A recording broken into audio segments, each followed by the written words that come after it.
Ողջույն սիրելի հեռուստադիտողներ, եթերում ազատ շփումն է։ Դե ինչ, 2-3 օր է արդեն Facebook-ում համացանցում մարտեր են ընթանում ու այս ընթացքում մեզ թշնամի կարծես պետք էլ չի, որովհետև մենք այդպես էլ չենք կարողանում հասկանալ ինչ է նշանակում խուճապ տարածողի դիրքում հայտնվել, դառնալ օգտակար ապուշ թշնամու ձեռքերում եւ այլն եւ այսպես շարունակ։ Գուցե այստեղ կա նաև ինչու ոչ բացթողումներ, որ հայտարարությունները պետք է լինեն ոչ միայն պաշտոնական Facebook-յան էջերով, այլ նաև լրահոսով պետք է դրա մասին տեղեկացվի։ Տարածվում էին ինչ-որ վիդեոներ, որտեղ ձայներ են, կրակոցի ձայներ են լսելի։ Նախ կրակոցները, որ լսում էի այս ձայները, սովորական հրազենային կրակոցներ էին։ Եվ սպասում էի պաշտոնական պատասխանին կամ եթե կարող եք օրինակ ունեք Գորիսի կողմում ծանոթներ տվյալ պարագայում կարող եք զանգել ու հարցնել գոնե մոտավորապես ինչ կա, ինչ չկա, կրակոցի ձայներ են, այո։ Իհարկե դա նույնպես վատ բան է, հարցը դա չի, արդարացնելու ոչինչ չկա, ադրբեջանական կողմը ինչ որ խաղեր է տալիս, շատ լավ իմանալով նաև հույս ունենալով, որ Facebook-յան օգտակար ապուշները անպայման ինչ որ բան կստեղծեն իրադարձություն, հա, հայկական իրականության մեջ, դրանով ազդելով ինչու ոչ նաև հենց ուղիղ Գյումրու ընտրությունների վրա։ Եթե կարծում եք, թե գյումրեցին նստած իր վրա բացասական չի անդրադառնալու այս կրակոցների ձայների մասին ինֆորմացիան, սխալվում եք։ Եվ իհարկե մարդը ցանկանում է վերադառնալ հին կոմֆորտի զոննա, ոչինչ որ դա գոմաղբի մեջ է լինում։ Հիմա տեսեք։ Դեռ 3 Հայաստանի Հանրապետության պաշտպանության նախարարությունը հրապարակում է տարածել։ Հաշվի առնելով սահմանագոտու տարբեր հատվածների վերաբերյալ տարատեսակ գրառումների ու տեսանյութերի տարածումը համացանցում, Պաշտպանության նախարարությունը հայտնում է, որ Հայաստան-Ադրբեջան սահմանագծի երկայնքով երբեմն արձանագրվում են կրակոցներ, որոնք չեն թիրախավորում ՀՀ տարածքը։ Նման դեպքերում Հայաստանի պաշտպանության նախարարությունը հրադադարի ռեժիմի խախտման վերաբերյալ հաղորդագրություն չի տարածում։ Եթե չկա պաշտոնական հաղորդագրությունը, ապա դրա կարիքը չկա։ Իսկ ինչ է նշանակում չի թիրախավորում ՀՀ տարածքը։ Այո, կրակոցներ կարող եք լսել, կանգնած են զինվորները օդ են ասենք կրակում կամ չգիտես ինչ են անում, իրենք ինձ տարածքում։ Ու վերցնում վայ կրակոցի ձայներ ու բան չի կարելի։ Դիրքերում տղեր կան կանգնած, արդեն իրենք են եթեր անում ուղարկում, ասում են տենց բաներ այդտեղ մի խոսացեք կախր, դա ուղիղ մեզ վրա ազդում է։ Դուք հասկանում եք ինչ է նշանակում հոգեբանական ճնշում առհասարակ։ Որպեսզի առաջինը լինել ինչ որ մի բան գրել, իսկ այս ինչ ձայներ էին, որ ինչ ձայներ էին ու բոլորը լծվեն ու ձեզ լայք դնեն։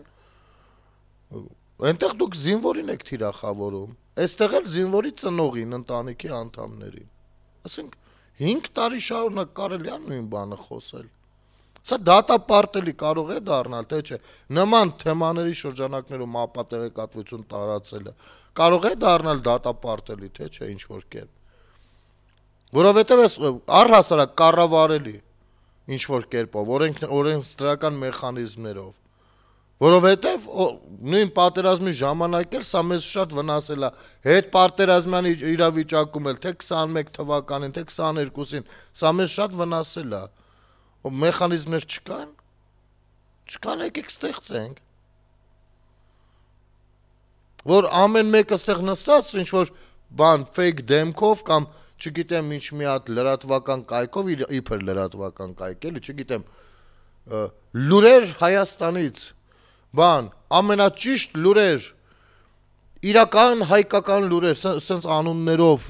ինչ որ կայքեր են պտտվում, տարեց մարդիկ են չեն հասկանում հիմա, այգես բան։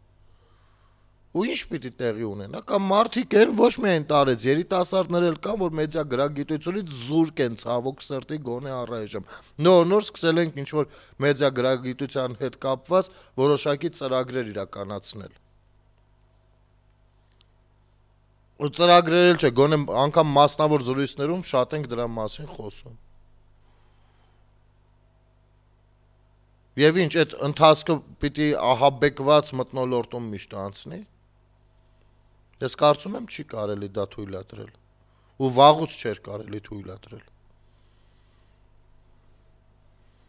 Ու ամեն մեկը դիվանին նստած է դա ասում։ Էլի կրակում են։ Էլի ստեղ ինչ որ բան են զիջում, չգիտես։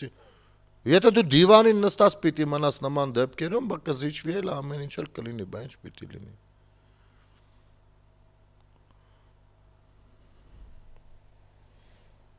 Չի կարելի։ Մի քիչ պետք է լայն մտածել առհասարակ։ Մեկ գլուխներդ բարձրացրեք այստեղից։ Կամ օգտվեք գոնե պաշտոնական կայքերից, գրանցվեք պաշտոնական կայքերում, նրանց հայտարարությունները ձեզ մոտ կբերի, կծանոթանաք, կիմանաք, մինչև խուճապի մատնվելը։ Նայում ես կարող է մի հատ այտենց fake կայք ունենա 100,000 բան, պատպիսչիկ, Պաշտպանության նախարարությունը հենց իմի ասեմ, քանի պատպիսչիկ ունի օրինակ։ Գրենք, ՀՀՊՆ, խնդրեմ։ ՀՀ Պաշտպանության նախարարություն։ Չէ, այս դեպքում Պաշտպանության նախարարությունը շատ ունի 282,000։ Բա 282,000 պատպիսչիկ ունենաց ու բանա, մեկը չտարածի պաշտոնական տեղեկատվությունը։ Լավ, սա անցնենք, որովհետև ազգային ժողովում էլ կարծես ամեն ինչ հարթ չի ընթանում, նախ դրական նորություններից իմ կարծիքով ազգային ժողովը երկրորդ ընթերցմամբ եւ ամբողջությամբ ընդունեց Եվրոպական միությանը Հայաստանի Հանրապետության անդամակցելու գործընթացի մեկնարկի մասին օրենքի նախագիծը։ Այստեղ դաշնակներն էին ինչ-որ շատ իրար խառնված եւ դա բնական է։ Եվ դա բնական է, իրենք ամբողջովին իրենց կերպարի մեջ են, ես ուղղակի պարզապես զարմանում եմ հիմա ոչ թե դաշնակցականները իրենց ինչպես են պահում, որովհետև այդտեղ զարմանալու բան չկա, իրենք իրենց 134-ամյա գործունեության մեջ են լրիվ ամբողջովին, ասենք հավատարմագրված մարդիկ են այլ կառույցի,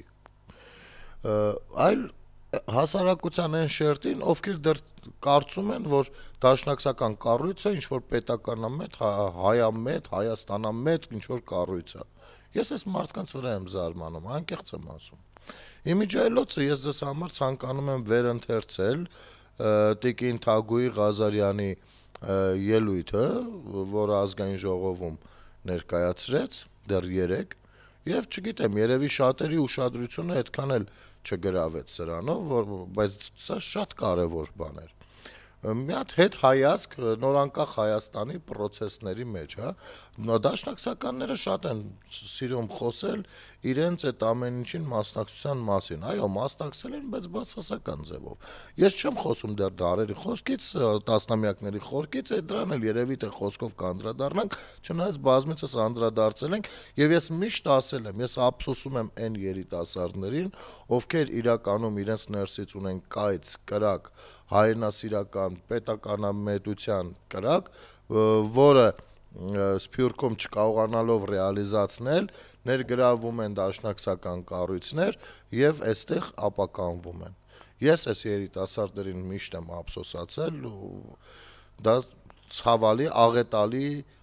բան եմ համարում։ Եվ դա նաեւ տեղի ունենում այն պատճառով, որ անկախ Հայաստանը իր արդեն 34-ամյա կյանքի ընթացքում սփյուռքահայության այս շերտին թողնում է բացի թողի վիճակում, իհարկե եթե այդ 34 տարվա 20 տարին կարելի է հասկանալ թե ինչու, բայց այն 14 տարին ես ոչ մի կերպ չեմ կարողանում հասկանալ թե ինչու եւ ինչպես է պատահում, որ այնտեղ այլ ընտրանք չի առաջարկվում, որպեսզի այդ ռեսուրսը չկորի կամ ինչ որ կերպ տարբեր ծրագրերով ներգրավեն իսկապես Հայաստանակերտ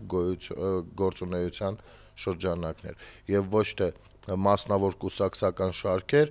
ովքեր որ Հայաստանի Հանրապետություն գաղափարախոսությանը դեմ են, ինչքան էլ որ շատ իհարկե դեմ լինելը շատ դեպքերում նրանք քողարկված են անում, ամենաշատ sense հայրենասիրական խոսույթներն են ձևավորում եւ այլն։ Հիմա անցնենք Թագուհի Ղազարյանի աշխատանքին, մեծ աշխատանք արել տիկինը, քաղաքացիական պայմանագիր կուսակցության անդամ, խմբակցության անդամ, պատգամավոր, գիտեք, կարող եք չընդունել քաղաքացիական պայմանագիր խմբակցությանը, կարող եք չհարել այդ կուսակցությանը, դա ձեր գործն է, բայց փաստը մնում է փաստ, որովհետև սա հորինված բան չի, մեջբերումները Հայ հեղափոխական դաշնակցության պաշտոնական հրապարակումներից։ Խնդրեմ։ 1988 թվականին, հիշում եք, ինչ տարիներ էին, ինչ պաշտոնական հայտարարությամբ է հանդես եկել Հայ հեղափոխական դաշնակցությունը։ Իհարկե ժամանակ սոցիալական ցանցեր չկային ու կարող էր քիչ տարածում գտնել այդ հայտարարությունները, բայց այսօր էլ կա արդեն համացանցը եւ կա նաեւ այս ֆորմատը, որտեղ որ կարելի է լուսաբանել եւ մարդիկ տեղյակ լինեն, հա։ Անկախության ձեռքբերումը ոչ միակ եւ ոչ էլ ամենակարևոր նպատակն է։ Կարող է պետական անկախությունը ազգի ապրելու ու առողջ զարգանալու համար միակ ձևը չլինի։ Սա դեռ 88 թվականին, որ նոր սկսվում էր շարժումը։ Եվ ցավոք սրտի արդեն Լևոն Տեր-Պետրոսյանին Կրեմլը գցել էր այնտեղ, որտեղ որ գցել էր։ Անկախությունը, որը ցանկացած գիտակից մարդ, ով հասկանում է անկախությունն ինչ է, համարում է բացարձակ արժեք։ Անքննելի արժեք։ Չես կարող դնել անկախության մասին քննարկում կազմակերպել, դա որքանով է բացարձակ արժեք, որքանով չէ։ Չես կարող, դա կլինի անգրագետ, տգետ, անհասկանալի բան, հասկանում եք։ Բայց Հայ հեղափոխական դաշնակցությունը 88 թվականին խիզախել եւ այս հայտարարությունը արել է, որ գիտեք ինչ, պետական անկախությունը ազգի ապրելու ու առողջ զարգանալու համար միակ ձևը չի։ Այսինքն դաշնակցությունը կարծում է, որ ազգը կարող է ապրել մեկ այլ միավորի շրջանակներում, օրինակ Օսմանյան կայսրության շրջանակներում ազգը ապրում էր, եւ որ պահին այդ ազգը սկսեց խանգարել, ջարդեցին, կոտորեցին։ Այսօր մեր ազգը ապրում է աշխարհի տարբեր երկրներում, հիմնականում հենց ցեղասպանությունից մազապուրց եղածներն են, հա, նրանց սերունդներն են։ Գիտեք ինչ, կարծում են դաշնակցականները, որ դուք այդպես էլ պիտի ապրեք այդ երկրներում, եւ կխնդրեմ, որպեսզի մի փոքր տարեցները կամ թեկուզ իմ տարիքայինները մի հատ իրենց հարց տան։ Իրենք արդեն երևի 3-րդ կամ 4-րդ սերունդն են ցեղասպանությունից հետո։ Իսկ իրենց երեխաները արդյոք արդեն քիչ-քիչ չեն ուծացվում տեղի ազգաբնակչությանը։ Իսկ դաշնակցությունը գտնում է, որ այդպես չի։ Պատկերացնում եք։ Այ Ռուսաստանից մենք հաճախ ենք լսում սպառնալիքներ ու երբեմն սպառնալիքը շատ փափուկ տոնով է արվում, օրինակ, ասում են Ռուսաստանում ավելի շատ հայ է ապրում, քան Հայաստանում։ Ինչ որ ժամանակ կար, որ ես հանդիպում էի Ռուսաստանում ապրող հայերի, ովքեր դրանից ոգևորվում են, որ իրանք տենց շատ են Ռուսաստանում, բանը, որ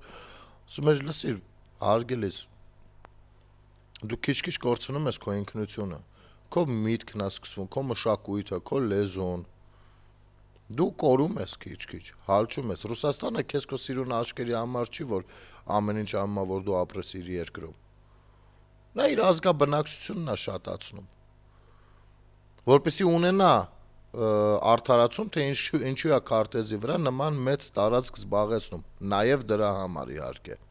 Եվ նաև ամենատարբեր կոնֆլիկտներում, որպեսզի ինքնամաքրման process-ը ապահովի, այսինքն մաքուր ռուս ժողովրդից, չնայած մաքուր ռուս ժողովուրդ ասածը մի փոքր հարաբերական բան է, բայց այնուամենայնիվ իր պատկերացմամբ ընդունված լավոնական այդ ռուս ժողովրդից քչերը մասնակցեն պատերազմների ու չջարդվեն։ Այ փոխարենը իր ենթակայության տակ գտնվող այլ քաղաքացիները կգնան ու կպատերազմեն, այո։ Եվ գիտեք, ես երեք մի հարգարժան տիկնոջ հետ մի փոքր զրուցում էինք, ինձ հիշեցրեց մի շատ հետաքրքիր բան, այսքան ինքը ասեց, ես հիշեցի, բացի այն, որ հիշեցի, ընդհանուր առմամբ դա միշտ կա մեր պատկերացումների մեջ։ Օրինակ Հայաստանը ձեր մոտ հարց չի առաջանում, երբ որ բաժանում էին, ինչի որոշեցին Ջավախքը տալ Վրաստանին, Նախիջևանը Ադրբեջանին, Արցախը Ադրբեջանին, ինչի համար որոշեցին դեռ 1920-ական թվականներին։ Ասեմ ավելին, այդ ժամանակ խոսակցություն էր գնում ամբողջ Հայաստանը դնել Ադրբեջանի բանի տակ, ստեղծել մի հատ մեծ Ադրբեջան եւ այս բոլոր, ասենք, չգիտեմ, ոնց որ լեզգինները, ավարները, թալիշներն են, այնպես էլ հայերը լինեն, ընդհանուր այդ միավորի անունը լիներ Ադրբեջան։ Եվ նաև այստեղ էր, որ մակարում էր Նժդեհը։ Հիմա հարց չի առաջանում ինչու։ Ինչի էր այդքան մեծ սերը ռուսների կողմից Ադրբեջան հասկացողության նկատմամբ։ Այդտեղ բարդ բան չկա, ինչ որ սիրո արգասիկ էլ չի, դա հասարակ հաշվարկ է։ Հասարակ հաշվարկ, որովհետև հայ ժողովուրդը այդ ժամանակ տղամարդիկ շատ քիչ էին։ Սկսենք այդտեղից, բնակչությունը շատ քիչ էր, ընդ որում կեսը հիվանդ, կեսը այլանդակված արդեն ես ամենայն հարգանքով եմ խոսում, չկարծեք բանի համար եմ ասում, դե ցեղասպանության միջով անցած, պատերազմների միջով անցած, հաշմանդամության ամենատարբեր կարգերով այսօրվա խոսքով ասած, եւ առանձին միավոր որպես ինքը կարող էր գոյություն չունենալ, եւ ավելի հեշտ էր ստեղծել մեկ Ադրբեջան, որը իր մեջ կպարունակի այսքան բան։ Անունն էլ թող լիներ Ադրբեջան, էդ էլ կլիներ Պարսկաստանի ատրպատականին, Պարսկաստանի հյուսիսային հատվածին հակադրվող բանը, իսկ ռուս-պարսկական հակամարտությունների ֆոնին դա հիանալի ռազմավարական քայլ կլիներ իրենց համար, Ռուսաստանի համար։ Գիտեք դեռ Գյուլիստանով, Թուրքմենչայով, այդ պայմանագրերով հազար բան կա վերահսկելու համար Իրանի հյուսիսային հատվածները եւ իզուր չէր որ մինչեւ վերջերս ռուսները հենց Մեղրին էին դիտարկում իրենց մշտական բնակության վայր։ Հասկանում եք, այսինքն ճիշտ է, կարող է 200 տարի անցել է այդ ժամանակներից, բայց միևնույնն է պայմանագրեր իրենց օժուկորցրած, չգիտեմ, ճանաչում են, թե չէ, այստեղ պիտի մի փոքր պատմաբանները փորձեն մեզ լուսաբանել եւ օգնել, եւ ոչ միայն պատմաբանները, պատմաբան իրավաբանները։ Եվ այս կռվի արդյունքում ստեղծվեց Հայաստանը։ Եվ այդ ամեն ինչը նրանք տրվեց Ադրբեջանին, փոքր տարածք էլ հայ ժողովրդին, որը դարձյալ հետագայում ուզում էին խլել եւ բանի դաշնակցականների 004 շրջաբերականը հավատարմության երթման գինն է Ռուսաստանի Դաշնությանը, որ Արցախի եւ Հայաստանի ճակատագրերը պետք է լուծվեն մեկ փաթեթով եւ գրանցվեն Ռուսաստանի Դաշնության անվան տակ։ Հասկանում եք։ Եվ հանկարծ այս ժողովուրդը որոշում է անկախության գործընթաց սկսել, ինչպես պիտի իրեն պահի աշխարհի ամենահին Հայաստանի ամենահին կուսակցությունը։ Այնպես ինչպես իրեն պահել է, իսկ այնպես ինչի համար, որ ինքը ծնվել է առհասարակ։ Եվ որտեղ էր մինչև 88 թվականը դաշնակցական կառույցը։ Չէ, դաշնակներ Հայաստանի Հանրապետությունում կային, ապրում էին սերունդներ, հա, այն դաշնակներից, ովքեր որ դեռ հայ հեղափոխականների դաշնության ներկայացուցիչների հետնորդներն են, բայց սա դաշնակցական կուսակցության հետ որքանով կապ ունի։ Դաշնակցական կառույցը ցանկացել է այս մարդկանց անընդհատ ներգրավի իր շարքերը, որոշ չափով էլ ցավոք սրտի հաջողել է իմիջայլոց։ Որովհետև գաղափարախոսությունը նույնն է, ինչ որ հետները զուգահեռ անցել է, ու այդ մարդիկ էլ շատ դեպքերում չեն ասում, իսկ ինչի էր դավաճանում դաշնակցական կուսակցությունը դաշնակներին։ Այստեղ հարցեր են առաջանում։ Եվ 88 թվականին հրապարակել, երբ ժողովուրդը գնում է անկախացման գործընթացով, գնում է դեպի դա, եւ ունես հնարավորություն ունենալու քո պետությունը, եւ դաշնակցական կառույցը, որը համահայկական կառույց է, հա, Սփյուռքում էլ արտերկրում էլ ունի իր ներուժը, այդ ամեն ինչը, այդ ներուժով անի այս հայտարարությունը, կներեք, սա այդ ժամանակ պահիտակարված հայտարարություն չի։ Սա իրենց բոլոր ժամանակների գործընթացի մասին է, ինչը հատիկ առ հատիկ ապացուցել են միշտ։ Եվ դեռ հարցեր կան, որոնց պիտի պատասխանի դաշնակցությունը։ Նրանք այս ամեն ինչի կրողներն են, թե ոչ։ Եվ դրա համար էր, որ ինձ համար հեչ զարմանալի չէր, որ այս կառույցի քաղաքական ղեկավարը պիտի հանդիսանա Ռոբերտ Քոչարյանը, ով նույնպես չի ընկալում եւ միշտ պատրաստ չի լինում անկախության մասին հարցին պատասխան տա։ Սա ես իրեն եմ մեջբերում ցիտում, ինձանից ինչ որ բան չեմ հորինում, կամ սա իմ կարծիքը չի։ Սա հստակ հարցադրում է։ որ իմ պատասխան Ռոբերտ Քոչյանը ասել է, որ նա պատրաստ չի անկախության մասին հարցին պատասխանի։ Երբեմնի 10-ամյա նախագահ է եղել, ով անկախության երաշխավորը պիտի լիներ, կրողը։ Եվ հիմա օրերս գնում է Վազգեն Սարգսյանի մասին ֆիլմը, չնայած Վազգեն Սարգսյանի մասին պատմող շատ պատմություններ կան, որտեղ դուք ամենօրյա կտրվածքով կարող եք տեսնել, թե Վազգեն Սարգսյանի համար անկախությունն ինչ էր։ Առհասարական քննելի արժեք էր դա։ Խնդրեմ տարբերությունները դրեք իրար կողք, եւ դեռ Քոչարյանը համարձակվում ասի Վազգենն իմ ընկերն էր։ Կարճ դադար մեր եթերում։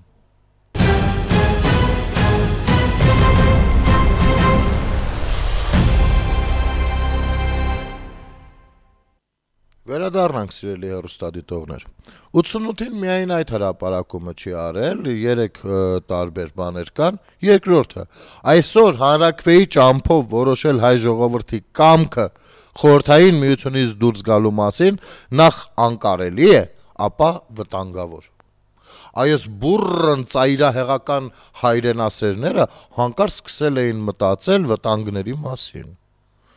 Ինչը մինչև այսօր չեն ցանկանում մտածել, բայց այդ պահին մտածում էին եւ խորհրդային միությունից պետք չէր դուրս գալ։ Խորհրդային միությունը արդեն փլուզվել վերջացել էր, սրանք դեռ ասում են չէ, պիտի դուրս չգա, այսինքն պետք է գրանցվի Ռուսաստանի կազմի մեջ։ Եվ երրորդ հրապարակումը, ինչ վերաբերում է անկախ հայրենիք ձեռք բերելու եւ այդ հայրենիքում արդար հասարակական կյանք ստեղծելու մակարդակին, ապա այսօր այդ մակարդակների վրա մենք անելիք չունենք։ Այս մարդիկ երբեք պատասխանատվություն չեն կրել Հայաստանի Հանրապետության հանդեպ։ Երբեք։ Հայրենասիրություն, որ մեր հայրենիքը, մեր հազարամյա պատմությունը, չնայած հազարամյա էլ շատ դեպքերում չեն ասում, այն պատմության այդ հատվածներին, որտեղ որ դաշնակ բառը չկա, իրանք չեն սիրում անդրադառնալ, այս մարդիկ սիրում են միայն, որպեսզի եթե օրինակ ազգը որևիցե պետության կամ կայսրության ենթակայության տակ չի, իրենք անելիք չունեն այդտեղ։ Եվ բնականաբար ամեն բան անում են, որ հայ ժողովուրդը հայտնվի տվյալ պարագայում ռուսական կայսրության, Ռուսաստանի Դաշնության արդեն բանի տակ, ենթակայության տակ։ Եվ պատահական չի, կներեք Ռուբեն Վարդանյանի խոսույթն էլ պատահական չէր այդ Թաթարստանի նման պետություն ստեղծելու, ու նման տիպ բաները պատահական չեն։ Դրանք մեկ գրասենյակից ուղղորդվող բաներ են։ Մեկ գրասենյակից։ Ես երեք դիտում էի Զախարովա, թե այսօր Զախարովայի հանդիպումը ինչ որ կրոնավորների հետ, որտեղ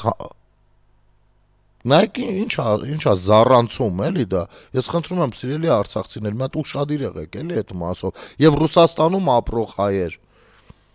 ձեզ պատրաստում են Հայաստանի Հանրապետության դեմ։ Ձեզ համար պիտի, եթե դուք համարում եք ձեզ Ռուսաստանում ապրող հայեր, ապա դուք պիտի Հայաստանի Հանրապետության պաշտոնական տեսակետները կիսեք։ Որովհետև Ռուսաստանի ներսում, Ռուսաստանը իրեն ենթարկում ձեզ ամենատարբեր խոսույթներով։ Զախարովան ինչ է ասում։ Ասում է հայ ժողովուրդը Արցախից դուրս եկավ, բայց մեր խաղաղապահները դեռևս այնտեղ էին։ Այսինքն մեր խաղաղապահները փայլուն իրենց աշխատանքն արել են։ Ժողովուրդն է դուրս եկել։ Ու այդտեղ ներկաները ծափահարում են։ Իհարկե բոլոր սլակները ուղղելով նաև զուգահեռաբար Հայաստանի Հանրապետության իշխանությունների ուղղությամբ։ Բայց ինչ պիտի անեն։ Եթե ունեն ձեզ իրենց երկրում 3 միլիոն հոգի, դա պատրաստի ուժը Հայաստանի Հանրապետություն, իրենց հաշվարկը այդպես է գնում, դուք անձնապես ոնց ուզում եք պատկերացրեք, իրենց հաշվարկը այդպես է գնում։ Հայաստանի Հանրապետության դեմ հանգիստ կարող են ձեզ օգտագործել։ Կներեք, բայց այդպես է։ Ես չգիտեմ էլ ոնց ասեմ, որ ըմբռնելի լինի։ Ես չեմ ասում, որպեսզի վիրավորեմ ձեզ։ Ես ասում եմ իրականությունը։ Հիմա, սա 88 թվականին, հիմա կանք 89 թվական։ Անկախություն պահանջելը ոչ այլ ինչ է, եթե ոչ արկածախնդրություն եւ հայ ժողովրդին անտեղի տեղը հարվածի տակ դնելու դավաճանություն։ 89 թվականին դաշնակցականների պաշտոնական հրապարակում։ Նրանք դեռ դեմ են անկախությանը։ Պատկերացնում եք։ Մի բան է պետք հասկանալ։ Ցանկացած ժողովրդի գոյության, հարատևության միակ երաշխավորը սեփական պետությունն է, սեփական պետություն ունենալը։ Եվ դա գոնե մեզ հայերիս հազարամյակներով դաս տվել է պատմությունը։ Ուղղակի մենք այդ դասերը պիտի կարդանք։ Դրած այդ դասագրքերը։ Նույն ցեղասպանությունը, գիտեք, դաշնակցականները երիտ թուրքերին ընտրելուց առաջ նույն հայ ժողովրդին ասում էին, ձեզ հայ ժողովուրդ, միայն երիտ թուրքերը կարող են փրկել ու պաշտպանել, միայն Օսմանյան կայսրության շրջանակներում երիտ թուրքերը կարող են մեր իրավունքները պահպանել։ Նույն ժամանակ տարբեր հայդուկապետեր, կամավորներ մարտնչում էին սեփական պետություն ունենալու համար, իսկ իրենք դեմ էին։ Բերեցին երիտ թուրքերին ու ինչ ստացվեց, ցեղասպանություն։ Հետո դուրս եկան, իսկ աշխարհը լուր էր, իսկ աշխարհը ինչ պիտի անի, կայսրության գործերն են, շատ պիտի քրեական հանցագործների որպես բան տա, Ինտերպոլով պոիսկ տա։ Ընդ որում, դուք էլ պիտի գնաք, օրինակ, պիտի ինչ որ Նեմեսիս ծրագրի անձանց հերոսներին խոնարհումս նրանց բոլորի առջև, ես նրանց չեմ կարող քննադատել, նրանք հավատալով իրենց գործը արել են մինչև վերջ, բայց ձևակերպումը կներեք ինչ չի գոհացնում։ Ցույց տալ թե դա դաշնակցականները արեցին ու վրեժ լուծեցին։ Բա որ վրեժը լուծել հիմա ինչ ունեք թուրքերից։ Այսինքն վրեժը լուծված չի, չէ՞, այսինքն ապուշ էլի վերամբարձ ձևակերպումներ եք, չէ՞, ներդրել։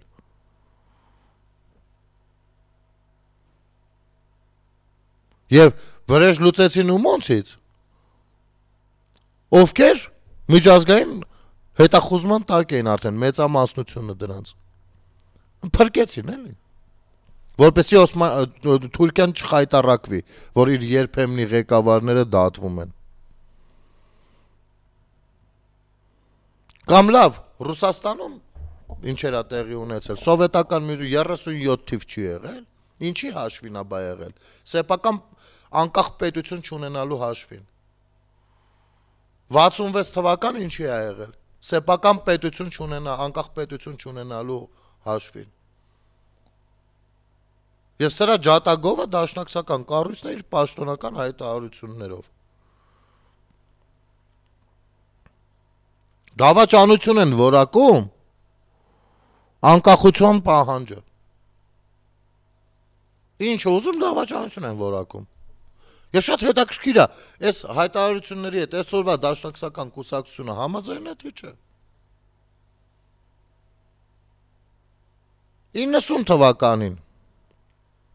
90 թվականին էլ են հայտարարություն արել։ Դուք, բայց պետքա հատկապես երիտասարդները այստեղ շատ չեն հասկանա, բայց խնդրեմ ուշադիր լինեք, էլի կարող եք ուսումնասիրել հարգելիներս, բայց տարեստերը հիշում են 88-ը ինչով էր տարբերվում 89-ից, 89-ը ինչով էր տարբերվում 90-ից, պրոցեսները ինչպես էին զարգանում։ 90 թվականին, ինչ են ասում, նախ եւ առաջ մենք պետք է կարողանանք տեսնել, որ Հայաստանը չի կարող լուծել իր խնդիրներից եւ ոչ մեկը, եթե հաշվի չնստի ռուսական պետական շահերի հետ։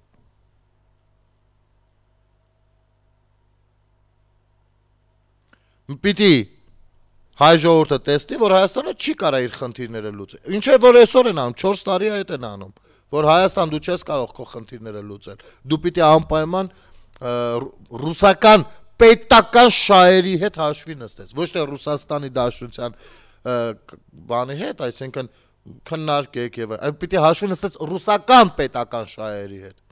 Եվ արդյոք ռուսական պետական շահերից չէր բխում Արցախի հանձնումը Ադրբեջանին։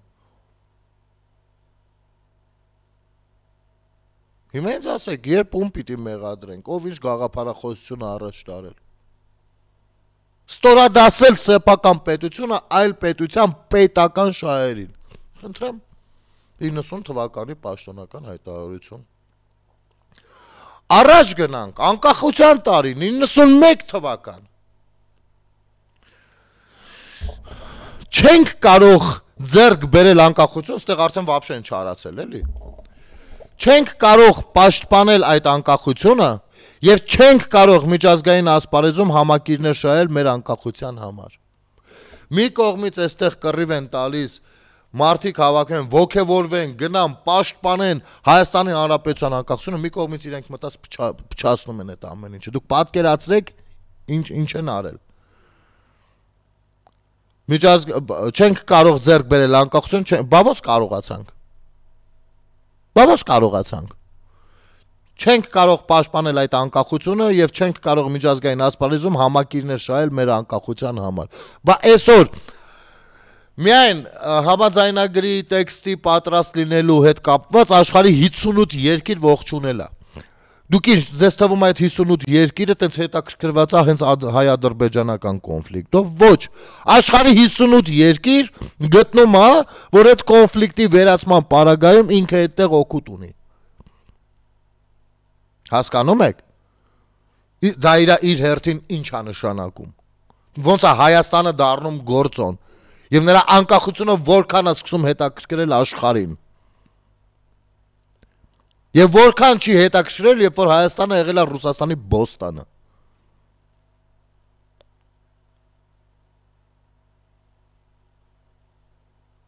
Շարունակենք, 91-ին մի քիչ շատ են հայտարարություններ արել։ Եթե մեր ազգային ու մարդկային նպատակներին կարելի է հասնել ուրիշ ճանապարհով, ապա ժամանակավոր կամ նույնիսկ ընդմիշտ կարելի է հրաժարվել անկախությունից։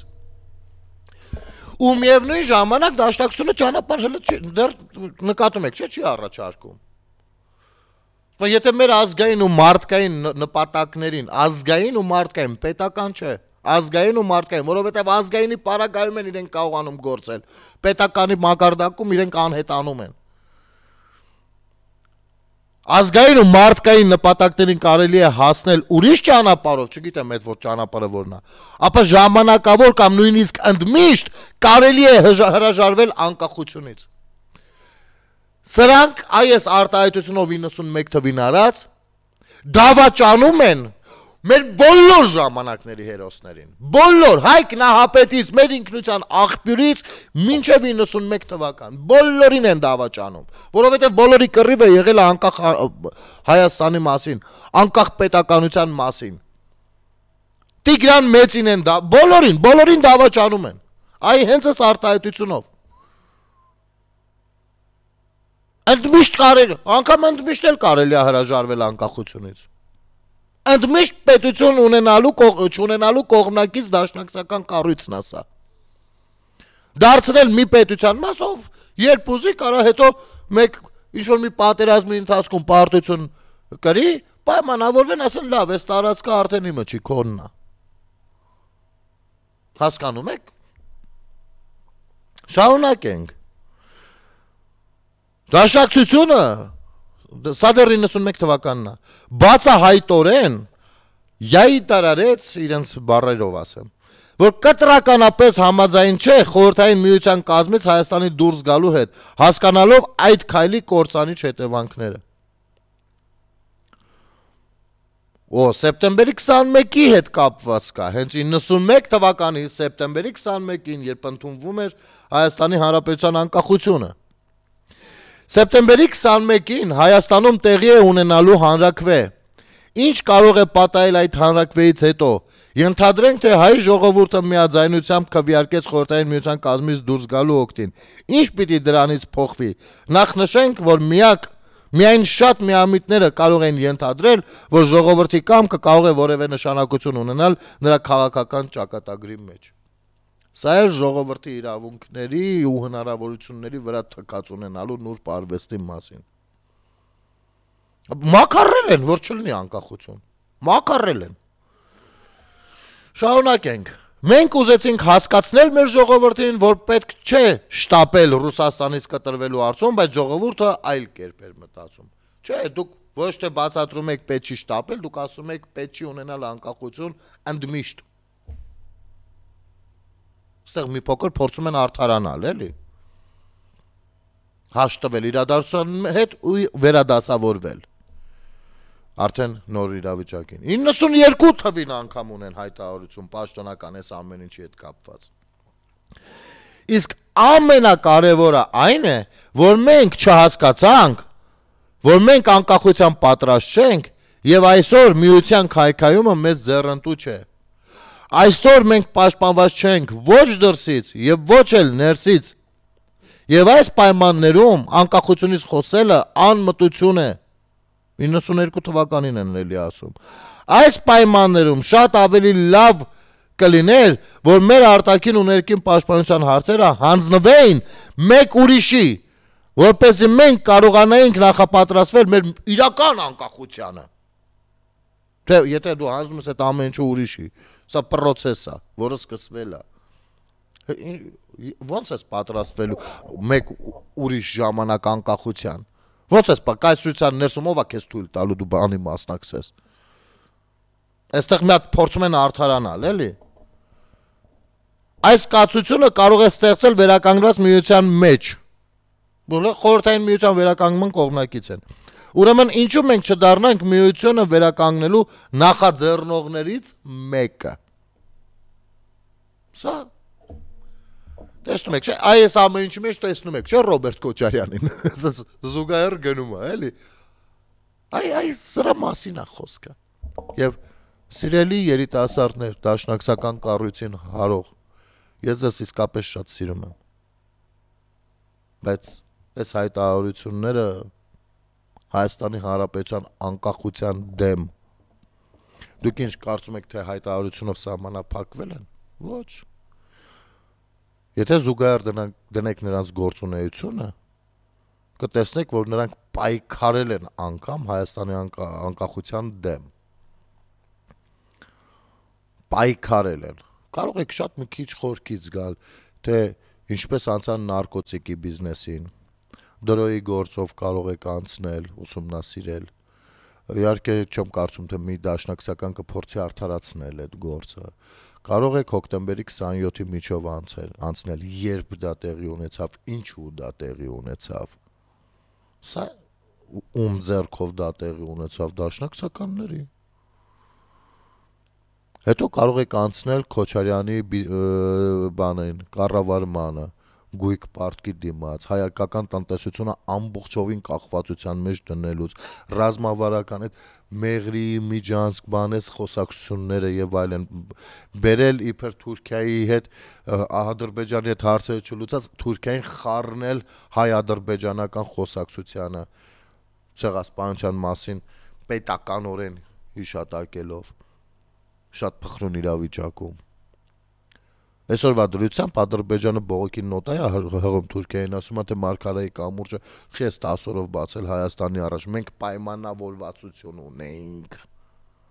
Եվ այդ պայմանավորվածությունները, որպեսզի հետագայում լինեին ու նրանց հարաբերությունները ամրանային փոխգործակցությունն հետը, դրան նպաստել է Ռոբերտ Քոչարյանը։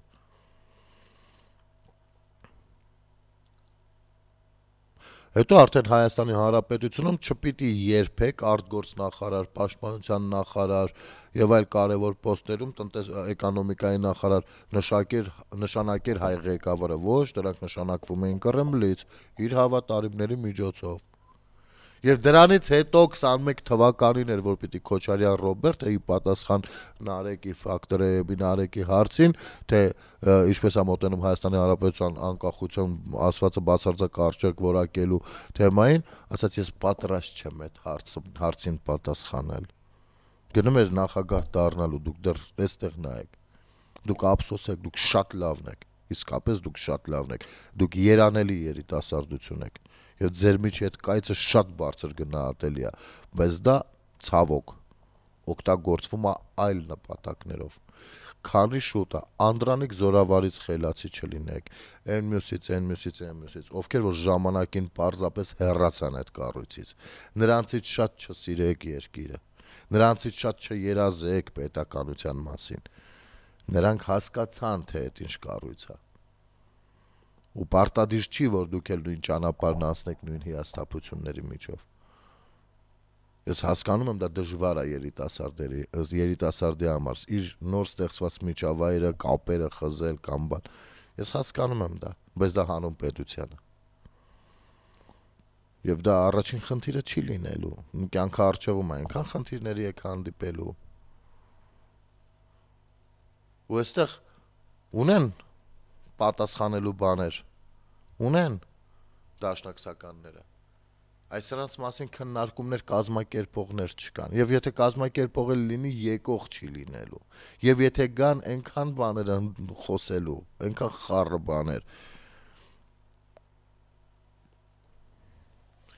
մի կողմից կալցո օպերացիա էր իրականացվում, մյուս կողմից սրանք այսպես հայտարարություններ էին անում։ Մի կողմից Վազգենը բանակ էր ստեղծում, իրենք այս արտահայտություններն էին անում։ Բա ինչ պիտի անեին, բա պիտի գնդակահարեին։ Քենը գիտեք ինչ բան է, վրեժ խնդրությունը։ Եվ նրանք այսօր եկել են, ասում են թոշակը ուզում ենք բարձրացնենք ԿՊՆԴ-ը։ Հասկանում եք։ Լավ, այդ քաղաքական ջեբգիրության մասին երևի թե կխոսենք վաղը։ Եթերում Ազատ շփումներ կհանդիպենք։